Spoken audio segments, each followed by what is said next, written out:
I'm Scott Caldwell, your host for Central Coast Bass, and welcome to this segment of Tips and Tricks.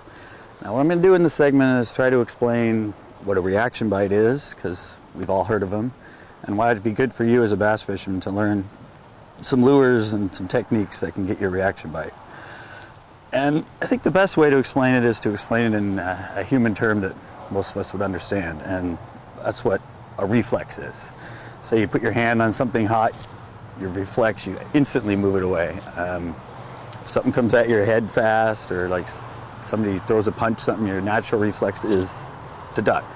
If you hear a loud noise or a gunshot or a bang, you flinch or you duck down. I mean, it's something you do really without even thinking. Well, that's sort of what the reaction bite is in a bass. It's pretty much a natural reflex that if something comes by them really fast or something startles them, they just grab it. I mean, they don't even think, they just grab it.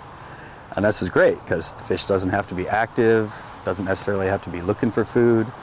And a lot of times when you catch the fish, they got something sticking out of their throat and they couldn't even swallow the bait you caught them on. So why not use something that catches them no matter what?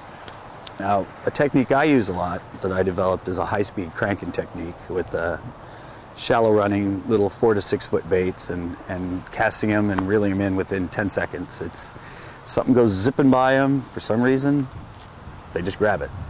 Another technique I've heard is on suspended bass. You put on a big heavy jig or worm, something that just falls like a rocket to the bottom. You flip it out and let it just pass right through those bass and it'll cause the same reaction and they'll just grab it. Or another technique is if you're in weeds with holes inside it or lily pads with openings, instead of casting past and working it through the opening, just plop the bait down right in the middle of it, because there's a bass there, it'll cause this reaction, and a lot of times they'll grab it before you even get a chance to set the reel. And I'm sure we've all had that happen. So I hope this explains a little bit what a reaction bite is and why it'd be a benefit as a bass fisherman to learn some techniques for reaction bites. And go give it a try, and I bet you find yourself catching some more fish. Until next time.